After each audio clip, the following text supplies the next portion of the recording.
conversar com quem entende. O geógrafo e climatologista Marcel Ligaboca, especialista em furacões da Universidade de São Paulo, mora nos Estados Unidos e está na Flórida justamente para acompanhar de perto o Milton. Tudo bem com o senhor? Seja bem-vindo à Rádio Bandeirantes. Obrigado pelo convite. O porquê que dessa vez o furacão deve ter esse efeito catastrófico, professor? Porque muitos passam por ali. O grau 5, a categoria 5, também já aconteceu outras vezes. O que tem de diferente no Milton? O ângulo de incidência dele, tá? Raramente nós tivemos, na verdade, isso último nesse mesmo grau de incidência em 1548, no grande furacão de Tampa. Tá? Então ele vem perpendicular à costa, ele não margeia, tá? Geralmente, esses furacões, o Ian, 2 anos atrás, o próprio Idalio, o ano passado, esse ano o Helene, eles foram margeando a península da Flórida.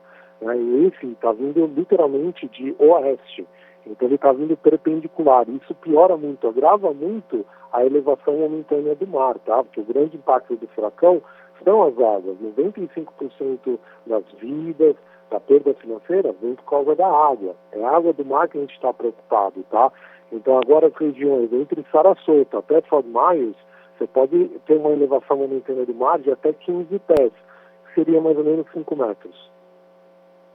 5 metros é bastante coisa e agora há pouco nós conversávamos com a nossa editora de assuntos internacionais e ela comentou uma conversa que teve com o correspondente do Grupo Bandeirantes aí nos Estados Unidos, que é o Eduardo Barão. Assusta muito para nós brasileiros escutar uma prefeita como a de Tampa dizendo o seguinte: quem ficar vai morrer, como se fosse algo inevitável. Nos Estados Unidos, eles têm um alarme maior em relação às tempestades. É um exagero para que as pessoas se conscientizem ou dessa vez é sério mesmo? Porque de vez em quando tem exagero, né, professor? Não, nesse caso não é, tá? Porque eu até entendo o que ela quis dizer, se você estiver próximo à costa, o governo não tem como garantir a sua segurança. Até mesmo se tiver, literalmente, você não tiver perdido a vida, se você tiver com sua casa danificada, até mesmo sofrer doença, o governo não vai conseguir chegar lá rapidamente, tá? Porque é um desastre que vai acontecer catastrófico, vai pegar toda uma região de um estado, que é um estado grande como o da Flórida. Então, para vocês entenderem um pouco mais a dimensão, no Brasil, a escala, é a mesma coisa se toda a região do litoral da Baixada Santista até o litoral norte do Rio de Janeiro fosse afetado, entendeu? Então, se algo acontecer, por exemplo, ali em Juqueí, por exemplo, Ilha Bela, para alguém chegar até lá e resgatar, pode demorar até semanas, entendeu?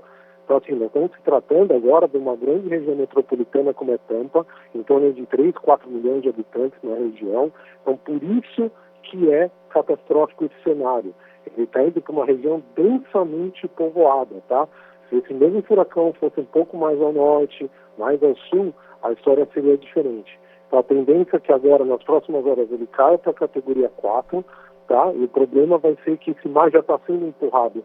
Pouco interessa se é categoria 4, se é categoria 3 na chegada, tá? O mar vai ser devastador mesmo. E depois ele vai cruzar o estado, passando por outras regiões densamente povoadas, como Orlando, Kissimmee, toda a porção interior do estado da Flórida. Eu queria perguntar justamente sobre isso para o senhor, que deve estar acompanhando bem de perto a previsão, né, a movimentação do furacão.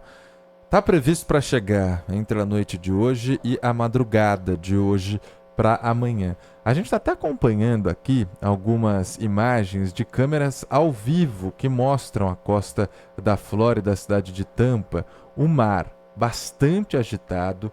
Em um dos pontos, as ondas já batendo contra a terra e entrando água para uma das ruas, as avenidas molhadas, mas alguns carros ainda na rua.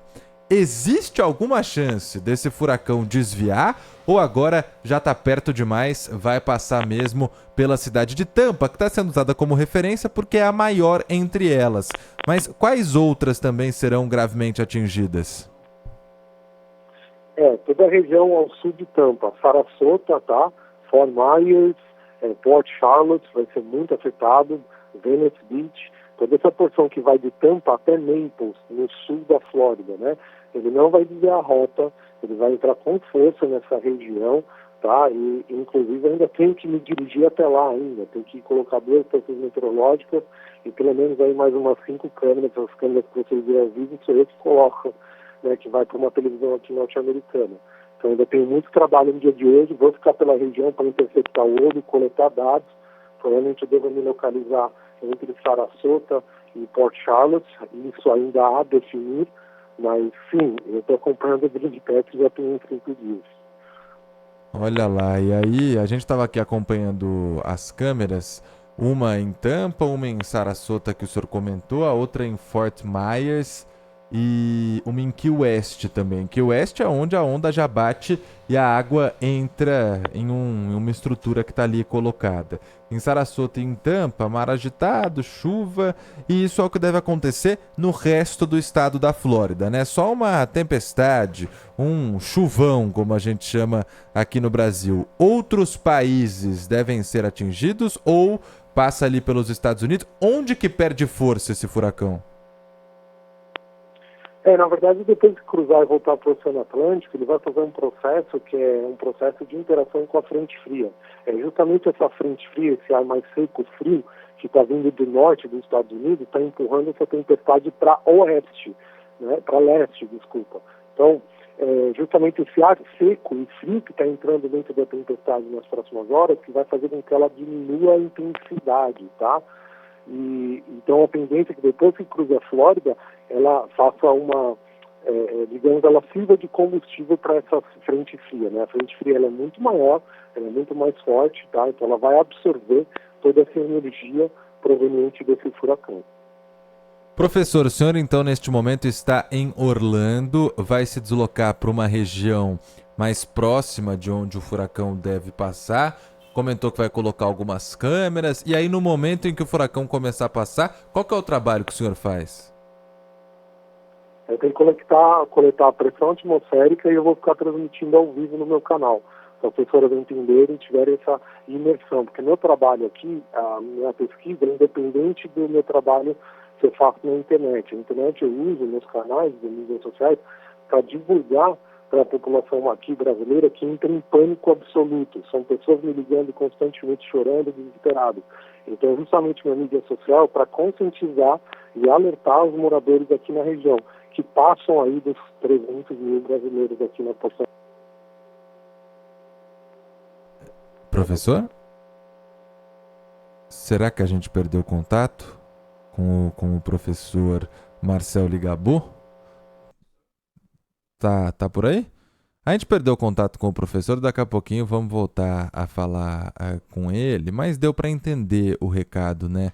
Professor que também faz um trabalho de tentar acalmar muitos brasileiros. É o estado mais brasileiro dos Estados Unidos, a Flórida. Eu queria tirar uma curiosidade com ele, né? Por que será que o professor Marcel Ligabu da USP, que é geólogo, climatologista e se especializou em furacões, por que será, né? Da onde surgiu essa paixão por furacões dele, que até o fez mudar para os Estados Unidos para isso?